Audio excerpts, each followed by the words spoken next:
Hello, नमस्कार दोस्तों। भूपेंद्र एक बार फिर अपने YouTube चैनल पे आपका स्वागत करता है। दोस्तों, हम सब जानते हैं कि बहुत ही चारों तरफ कठिनाइयाँ हैं, चारों तरफ परेशानियाँ हैं, लेकिन इसका एक ही उपाय है।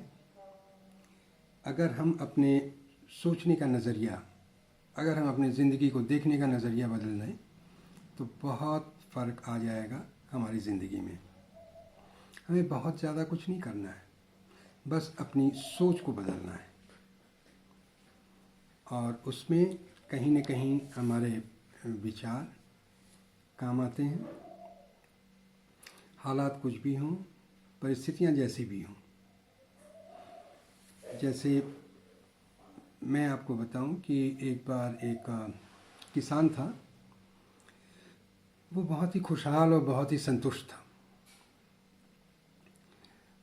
वो बहुत आराम से अपनी ज़िंदगी व्यतीत कर रहा था। एक बार एक ज्ञानी व्यक्ति उसके पास आया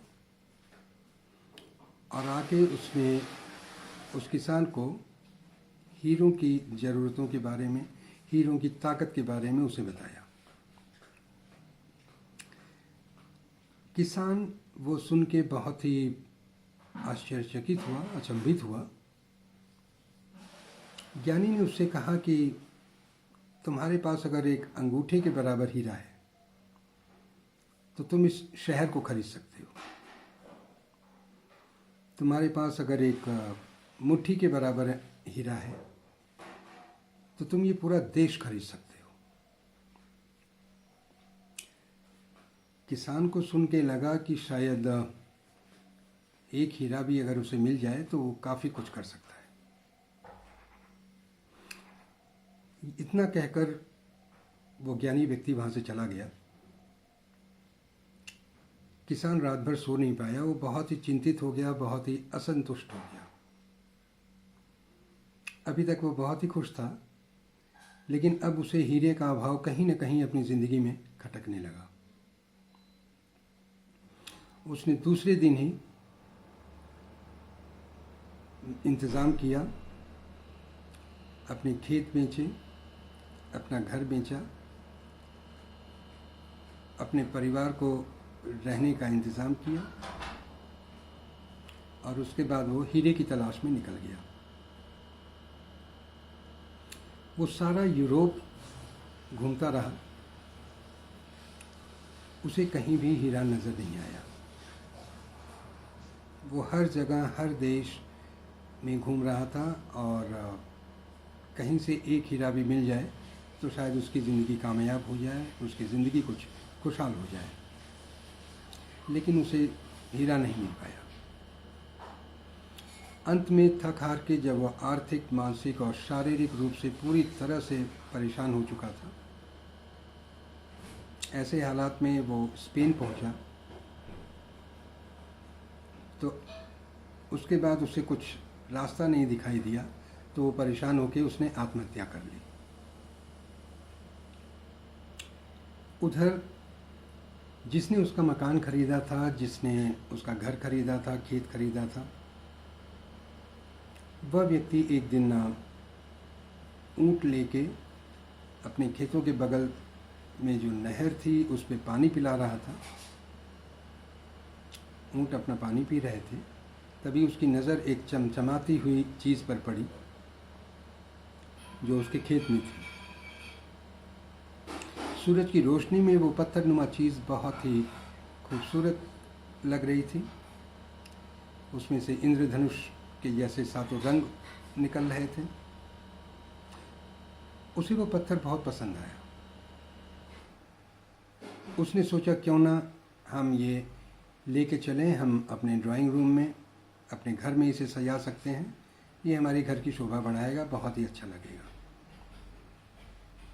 वो लेके अपने घर ले गया उसे पत्थर और ले आके अपने कमरे में उसको सजा दिया। मौके की बात है कि उसी दिन वह ज्ञानी व्यक्ति फिर आया और उस पत्थर की तरफ देखते हुए उसने उस व्यक्ति से पूछा कि क्या किसान वापस आ गया है। इस नए मालिक ने कहा कि नहीं, पर आप ऐसा क्यों पूछ रहे हैं। तो इस ज्ञानी व्यक्ति ने कहा कि तुम्हारे कमरे में ये जो पत्थर रखा है ये हीरा है। मैं हीरे की परख अच्छी तरीके से कर सकता हूँ और मुझे मालूम है कि यह हीरा है। व्यक्ति थोड़ा अचंभित हुआ और उसने कहा कि नहीं, ये हीरा नहीं है, और इस तरह के और कई पत्थर हमारे खेत में रखे हैं, वहाँ पड़े हुए हैं, मैंने देखा है, इस तरह के बहुत से पत्थर हैं, पर यह हीरा नहीं है। उसने कहा चलो तुम मुझे लेकर चलो और दिखाओ। तो वो दोनों खेत में गए और जाके उस तरह के कुछ पत्थरों को उन्होंने बटोरा और खेत में से लेके वो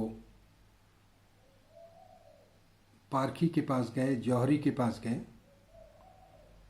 जहाँ पे ये सुनिश्चित हुआ कि वो एक एक पत्थर हीरा ही था।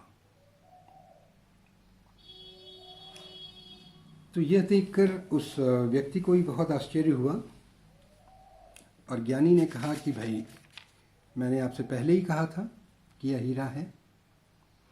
तो इस खेत के अंदर बहुत से हीरे दबे हुए हैं, अब आप इसका आराम से इस्तेमाल कर सकते हैं।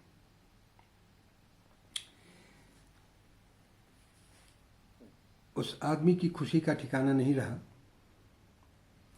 लेकिन दोस्तों, एक बार आप खुद सोचिए कि वो किसान जिसने अपनी ये ज़मीन बेची थी, जिसने अपना ये मकान बेचा था, केवल उस हीरे की तलाश में जो उसके खेत में खुद दबे हुए थे। उसको एहसास ही नहीं था कि खुशियाँ उसी के पास हैं और वो सारी दुनिया भटक रहा था उसी खुशी की तलाश में। तो दोस्तों, इससे हमें कुछ चीज़ें सीखने को ज़रूर मिलती हैं कि जब हमारा नज़रिया सही होता है तब हमें एहसास होता है कि हम सब हीरों की खानों पर चल रहे हैं, जो अक्सर हमारे पैरों के नीचे होती है। हमें इसके लिए कहीं जाने की ज़रूरत नहीं है, ज़रूरत है तो सिर्फ इसे पहचानने की। दूसरी चीज़,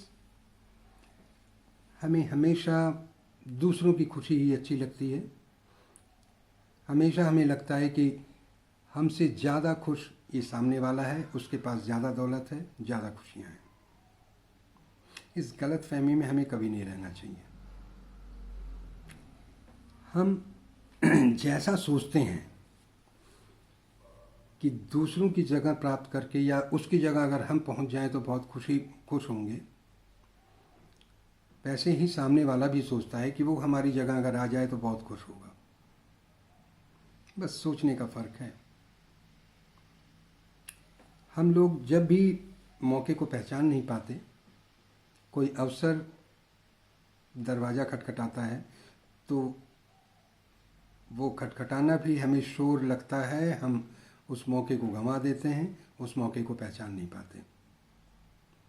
तो दोस्तों, ज़िंदगी में अवसर बहुत मिलते हैं, मौके बहुत मिलते हैं, बस उन्हें हमें पहचानने की ज़रूरत है। पहचानिए और उसका फ़ायदा उठाइए। एक मौका दोबारा दरवाज़ा नहीं खटखटाता, लेकिन दूसरा मौका अच्छा है या बुरा कुछ भी हो सकता है, लेकिन वो पहले के जैसा नहीं होगा, ये तो निश्चित है। तो इसलिए अपनी ज़िंदगी में आने वाले किसी भी अवसर को न खोएं, हमेशा खुश रहें और आपके पास जो भी सुविधाएं उपलब्ध हैं, जितने भी अच्छे अवसर आपको मिलते हैं, उसका आनंद लें और ज़िंदगी मुस्कराते हुए बिताएं। इन्हीं शब्दों के साथ भूपेंद्र आज आपसे विदा लेता है। अगले वीडियो में फिर मुलाकात होगी, कुछ अच्छी सीख के साथ, कुछ अच्छी कहानियों के साथ। नमस्कार, खुदा हाफिज़।